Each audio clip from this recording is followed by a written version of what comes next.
Israel एक बार फिर से सुर्खियों में है और वो इस बार इसलिए है क्योंकि पाकिस्तान इजराइल से झगड़ने के लिए अपनी सेना गाजा भेज रहा है। ये लाइन जैसे ही सुनते हैं ऐसा लगता है कि वाह, पाकिस्तान में इतनी हिम्मत आ गई कि वो जाकर के इजराइल से झगड़ा करेगा, वन ऑन वन करेगा। ये तो दुम दबा करके भाग जाएगा, फिर इसको बचाने अमेरिका आएगा। चल क्या रहा है ये? इस पूरी कहानी को आज के सेशन में डिस्कस करेंगे क्योंकि इजराइल पूरी दुनिया का ध्यान लंबे समय से अपनी ओर आकर्षित किया हुआ है, क्योंकि इन दोनों ने मिलकर के मतलब बड़े मियाँ छोटे मियाँ होकर के एक साथ पूरे मिडिल ईस्ट को बेवकूफ बनाए चल रहे हैं।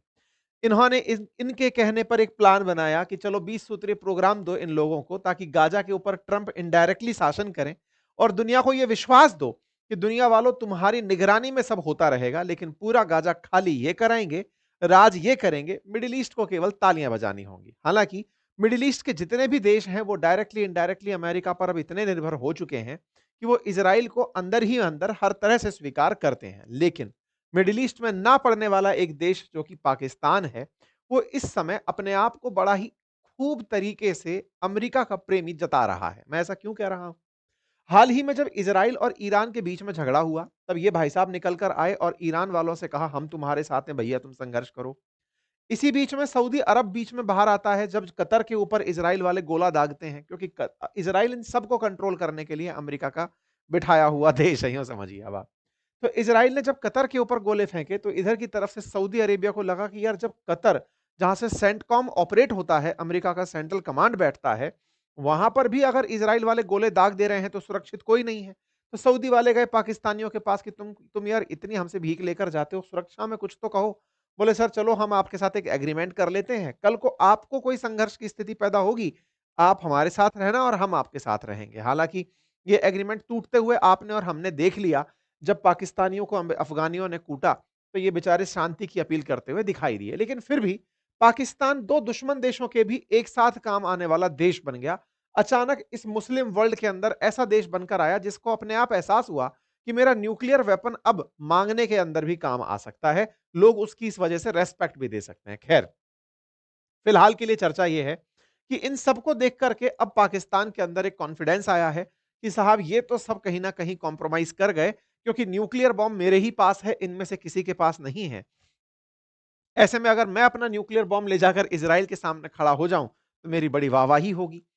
और इसी कारण एक सुर्खी बन गई। सुर्खी ये कि international force to stabilise Gaza could include troop from Pakistan. अब ये जो खबर है, बस आज इसी खबर के चलते सारी की सारी कहानी रची गई है।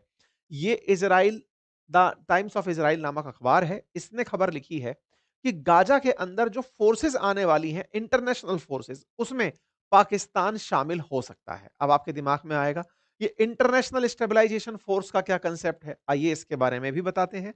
चर्चा यह है कि इंटरनेशनल फोर्स जो गाजा के अंदर आ रही हैं उसमें पाकिस्तानी सेना हो सकती है। तो क्या आपको लगता है कि इजराइल पाकिस्तान को गाजा में आने देगा? क्या इजराइल पाकिस्तानियों को गाजा में रह करके इजराइल के खिलाफ लड़ने के लिए लॉन्च पैड देगा?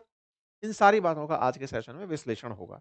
आप सब अच्छे से जानते हैं कि जब हमास ने इजराइल पर हमला किया, लोगों को बंधक बनाया, उसके बदले में इजराइल ने गाजा को बहुत नुकसान पहुंचाया। उस गाजा को बचाने के लिए मुस्लिम वर्ल्ड के सारे देश ट्रंप के सामने प्रेजेंट हुए और ट्रंप ने इजिप्ट में जाकर इनके बीच में एक पीस एग्रीमेंट करा दिया, यह कहते हुए कि मेरी 20 सूत्री मांगे हैं, इनको मान लो, इजराइल गाजा से पीछे हट जाएगा।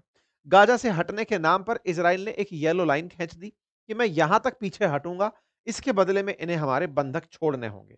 हमास पर दबाव बना, सारे जिंदा बंधकों को इसे छोड़ना पड़ा। खैर, ये जब 20 सूत्री मांगे बन रही थी, इसमें असल मायने में अमेरिका के द्वारा प्रेजेंट किए गए इस 20 पॉइंट प्लान में एक लाइन मेंशन थी और वो ये था कि इंटरनेशनल स्टेबलाइजेशन फोर्स बनाई जाएगी। US will work with international partners to establish a temporary ISF to be deployed in Gaza. मतलब ये कि गाजा के अंदर हमास को वेपन छुड़वाने के लिए, नंबर एक, हमास को राजनीति से बाहर करने के लिए, गाजा के साथ पुलिस को पुलिस सुरक्षा दिलाने के लिए, गाजा में किसी भी तरह से कोई वेपन लेकर दोबारा ना घुस जाए तो तस्करी रोकने के लिए एक इंटरनेशनल फोर्स बनाई जाएगी। यह इस प्रोग्राम का हिस्सा था, इंटरनेशनल स्टेबलाइजेशन फोर्स। अर्थात आज हमास के पास जब आप जानते हैं कि समुद्री रूप से पूरी तरह से इजराइल पानी रोककर बैठा हुआ है, बॉर्डर्स पर इजिप्ट की साइड हो या जॉर्डन की साइड हो, सब तरफ से इन्होंने रास्ते बंद कर रखे हैं। फिर भी हमास के पास इतने वेपन कहां से आ जाते हैं? हमास किस तरह से अत्याधुनिक हथियार पाने में कामयाब हो जाता है, तकनीकी पाने में कामयाब हो जाता है? ये जो तकनीकी पाने में कामयाब होता है, इसके अंदर तस्करी का बड़ा रोल है, घुसपैठ का बहुत बड़ा कंट्रीब्यूशन है। इसीलिए इस फोर्स के बनाने में तमाम देशों को शामिल करके हमास तक वेपन ना पहुंचे, ये सुनिश्चित करना और गाजा को ट्रंप के अनुसार बसाया जाना इस 20 सूत्रीय कार्यक्रम में रखा गया था। लेकिन जब सवाल इस बात पर हो कि आईएसएफ बनेगा और उसके अंदर दुनिया भर के देश सहायता करेंगे, तो बस खेला यहीं से हो गया। आपको पता हो कि जो ग्लोबल ग्लोबल फोर्स की बात की गई थी गाजा में शांति स्थापित करने के लिए, बस इसी शांति में ही पाकिस्तान फोर्स देने वाले देशों के रूप में उभर कर आया। हाल ही में एक न्यूज़ निकल कर आई जिसमें पता चलता है कि इज़राइल की एक वेबसाइट है वाइनेट, जिसके माध्यम से ये रिपोर्ट पूरी तरह पब्लिक हुई कि 3 मुस्लिम बाहुल्य देश, एक का नाम इंडोनेशिया, एक का नाम अज़रबैजान और एक पाकिस्तान, ये तीनों देश तैयार हुए हैं अपनी सेना गाज़ा में भेजने के लिए। ये सेना क्या करेगी, मैं फिर से आपको याद दिला दूँ। इस सेना का काम इस पूरे क्षेत्र में गाज़ा की पुलिस को ट्रेनिंग देना, गाजा में शांति व्यवस्था बनाए रखना, निशस्त्रीकरण कराना अर्थात वेपन जो हमास के पास हैं वो वापस लेना, इज़राइल से सुरक्षा देना यानी कि इज़राइल अगर गाजा पर कोई हमला करता है तो उनको हेल्प देना, क्योंकि इंटरनेशनल फोर्स के रूप में ये यहां आ रहे हैं। क्या ये यूएन पीस कीपिंग फोर्स है? जवाब है नहीं। ये ट्रंप के दिमाग की उपज है ISF, international stability four Gaza के नाम से फोर्स बनाई गई है, फॉर गाजा, जिसका उद्देश्य यह है कि जो इस एग्रीमेंट में शामिल देश हैं वो अपनी तरफ से यहां पर सेना भेजने की बात कह सकते हैं। तो 3 मुस्लिम बाहुल्य देश इंडोनेशिया, अजरबैजान और पाकिस्तान का नाम इस रिपोर्ट में निकल कर आया। एक बार के लिए तीनों को मैप पर देख लीजिए। देखिए इंडोनेशिया इक्वेटर पर बसा हुआ इंडियन ओशन में कंट्री है। पाकिस्तान हमारे कंधे पर बैठा हुआ दिख ही रहा है, बालक है अपना। इधर की तरफ अजरबैजान है। इन तीनों देशों में एक-एक करके तीनों की विशेषताएं जान लीजिए। जब बात हो इंडोनेशिया की, तो इंडोनेशिया इजराइल के साथ कोई डिप्लोमेटिक रिलेशन तो नहीं रखता, लेकिन ये उनके खिलाफ जहर भी नहीं उगलता। मतलब इस तरह से समझिए कि इंडोनेशिया ने हाल ही में इतना गाजा और इजराइल के बीच में जो भी चला, ये वो व्यक्ति थे जिन्होंने ये कहा कि अगर इजराइल फिलिस्तीन को मान्यता दे देता है, तो मैं इजराइल को मान्यता दे दूंगा। अर्थात हम अपनी तरफ से इजराइल को रिकॉग्नाइज करने लगेंगे। यानी कि ये सॉफ्ट हैं टुवर्ड्स इजराइल और इनका उद्देश्य गाजा के लोगों की मदद करने के नाम पर फोर्स भेजना है। इन्होंने अपनी तरफ से 20,000 सैनिकों को भेजने का डिसाइड किया है कि साहब मैं उस फोर्स में, ये देख सकते हैं, if Israel recognise Palestine we will recognise Israel, ऐसा इंडोनेशिया ने कहा और इसने 20,000 सैनिक भेजने की बात कही है।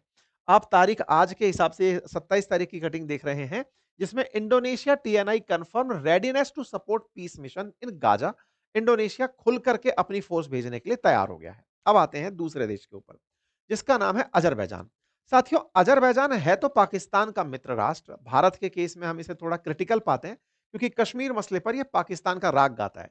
लेकिन इनका इजराइल से बढ़िया कनेक्ट है। इजराइल से बढ़िया कनेक्ट है इसका मतलब ऐसे समझो कि इजराइल जो गैसोलीन जलाता है ना, उसमें से 60% गैसोलीन अजरबैजान से ही आती है। इजराइल और अजरबैजान के बीच में बढ़िया डिप्लोमेटिक रिलेशंस हैं, एम्बेसीज काम करती हैं। अजरबैजान इकलौता ऐसा मुस्लिम बाहुल्य देश था इस गाजा और इजराइल के कॉन्फ्लिक्ट में जो कि इजराइल के खिलाफ एक दिन भी नहीं हुआ, क्योंकि इसका व्यापार इजराइल से बढ़िया चलता है। एक तरह से यह समझिए कि अजरबैजान का इजराइल से रिलेशन बहुत अच्छा है क्योंकि उसके व्यापार बहुत अच्छे हैं और अपने व्यापार को बचाने के लिए ये तमाम प्रेशर के बावजूद इजराइल के खिलाफ कभी बयान नहीं दिया। और जैसे ही ये पीस प्लान आया तो ये सामने निकल कर आए कि हाँ, हम शांति के तो समर्थक हैं ही। इसी वजह से अजरबैजान भी तैयार हुआ कि हम इजराइल के अपने हैं। इंडोनेशिया भी थोड़ा सॉफ्ट कॉर्नर लेकर चल रहा है, तो हम अपनी फोर्स भेजने के लिए तैयार हैं। हमारा तो असल उद्देश्य इन लोगों को पहचानना है कि इनको कहां जाके कुटाई खानी है। तो देखो, पाकिस्तानियों को हाल ही में जो इज्जत प्राप्त हुई by the grace of peace president, तो उनकी वजह से जो इज्जत प्राप्त हुई, इनके हौसले चढ़े हुए थे। इनको लगा कि अब जाकर के हम इजराइल से सीधा झगड़ सकते हैं, क्योंकि पाकिस्तानी बड़े फक्र से अपने पासपोर्ट पर लिखते हैं कि हमारा पासपोर्ट इजराइल में मान्य नहीं होगा। मतलब ये, this passport is valid for all countries of the world accept Israel. मतलब ये इजराइल को रिकॉग्नाइज ही नहीं करते। और पाकिस्तान में इजराइल के खिलाफ और गाजा के समर्थन में खूब रैलियां निकलती हैं। हमने इस पर हुए हाल ही के प्रोटेस्ट भी आपको बताए थे। मतलब कुल मिलाकर पाकिस्तान का टोटल सपोर्ट गाजा के साथ है और इसी के चलते वो लगातार इस बात को मंच पर उठाता रहा है कि इजराइल को रोको साहब। अच्छा, ऐसे चलते में कई सारे ऐसे प्रोडक्ट्स जिन पर इजरायली कंपनियों का योगदान है, उनका प्रोटेस्ट भी यहां पर लगता रहता है। खैर कोई बात नहीं। इनको अब एक बड़ी दिक्कत हो सकती है और वो ये कि जब इजराइल अपने दुश्मनों को कहीं नहीं छोड़ता, फिर चाहे वो कतर का मामला रहा हो, थोड़े दिन पहले आपने देखा भी होगा, शहबाज शरीफ ने एक गलती की थी जब कतर के ऊपर हमला हुआ, तो ये जाकर के खड़े हुए और जाकर के पूरे देशों के साथ मिलकर के ट्रंप से मिले और टू स्टेट सॉल्यूशन को सजेस्ट करके चले आए। तो इस बात पर इनके मिनिस्टर को आकर के संसद में ये सफाई देनी पड़ी थी कि साहब हम इजराइल को नहीं मानते, वो तो पता नहीं हमारे पीछे से ट्रंप साहब ने कुछ और ही पोस्ट कर दिया, वो हमको नहीं दिखाया था, वो उन्होंने कुछ और पोस्ट कर दिया, इस पर हमने पलट गया पाकिस्तान करके सेशन भी किया था। फिलहाल के लिए ये फिर से निकल कर आए हैं। इनसे इस अक्टूबर की शुरुआत में पूछा गया कि ट्रंप ने जो कहा है कि पीस की फोर्सेस भेजेगा, आईएसएफ भेजेगा, क्या तुम अपने आदमी भेजोगे? तो इन्होंने कहा हाँ, हाँ, हमारे सीनियर्स डिसाइड करेंगे कि भेजना चाहिए या नहीं भेजना चाहिए। अब खबर निकल कर आ रही है कि इनके सीनियर तो यही है। इनके यहाँ तो सब सेना डिसाइड करती है और सेना डिसाइड करती है तो सामने एक सुपर सीनियर बैठा हुआ है। वो ये डिसाइड करता है कि कौन सा देश कौन सी चाल चलेगा। भई वो तो अमेरिका से सबको नस्ल टाइट करके रखता है ना। उसका नाम इज़राइल है। ऐसे में पाकिस्तान अचानक बाहर आ जाए, आपको याद होगा यूएन में ये खुलेआम कहते हैं कि ये सारे के सारे देश सीरिया, इराक, ईरान ये कर्स हैं, श्राप हैं इस दुनिया पर और ब्लेसिंग्स के नाम पर ये सऊदी अरेबिया, यूएई इन देशों को काउंट करते हैं। पाकिस्तान को अगर ये श्रापित घोषित कर दें, तो सोचकर देखिए कि इज़राइल उसका कतर वाला ही हाल करेगा। कितना ही अमेरिका साथ रख ले, लेकिन इज़राइल उसे बख्शेगा नहीं। ये इज़राइल कई बार कह चुका है, हम सेम वही करेंगे जो अमेरिका ने ओसामा बिन लादेन के साथ किया था, अल-कायदा के खात्मे के लिए किया था। हम अपने दुश्मनों के खात्मे के लिए, हमास के खात्मे के लिए दुनिया के किसी भी देश में स्ट्राइक करेंगे, नेतन्याहू ये बोल चुके हैं। और पाकिस्तान को तो खुलेआम यूएन में वो ये सुना चुके हैं कि तुम तो कतई मत बोलो, तुम्हारे यहां ओसामा बिन लादेन मिला था, अल-कायदा तुम्हारी शरण में पल रहा था, ऐसे में तुमको बयान देने का कोई हक नहीं है, ज्ञान मत दो। कतर को तो ट्रंप मना ले गए, लेकिन पाकिस्तान को कौन मनाएगा या फिर पाकिस्तान के हालात को कैसे कोई समझाएगा?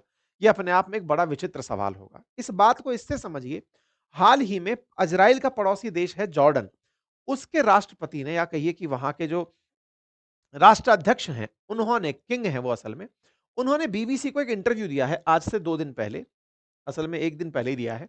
उस इंटरव्यू में इन्होंने कहा कि दुनिया का कोई भी देश शायद गाजा में अपनी सेना ना भेजे। बोले ऐसा क्यों कह रहे हो? आप तो पीस कराने वाले देशों में थे। आईएसएफ में आप सेना क्यों नहीं भेजेंगे? बोले साहब अगर वहां फोर्स जाती है, तो वो वहां जाके करेगी क्या? वो करेगी वहां की जो लोकल फोर्स है उसको ट्रेनिंग देगी। अगर उनकी ट्रेनिंग में इज़राइल से उनकी सुरक्षा भी शामिल हो गई, तो हम इज़राइल के खिलाफ उनको तैयार करेंगे और इज़राइल के खिलाफ तैयार होते ही तो हम दुश्मनी इज़राइल से क्यों खामखा मोल लेंगे? इज़राइल फिर हमें और ये इंटरव्यू बहुत वायरल हो रहा है, किंग ऑफ जॉर्डन का। इन्होंने कहा देखो हम इज़राइल के पड़ोसी हैं। हम अपनी फोर्सेस नहीं भेजेंगे, चाहे शांति ही क्यों ना आती हो उस फोर्स से हम नहीं भेजेंगे। क्योंकि इन्हें स्पष्ट पता है कि वो इज़राइल से दुश्मनी लेने जैसा होगा।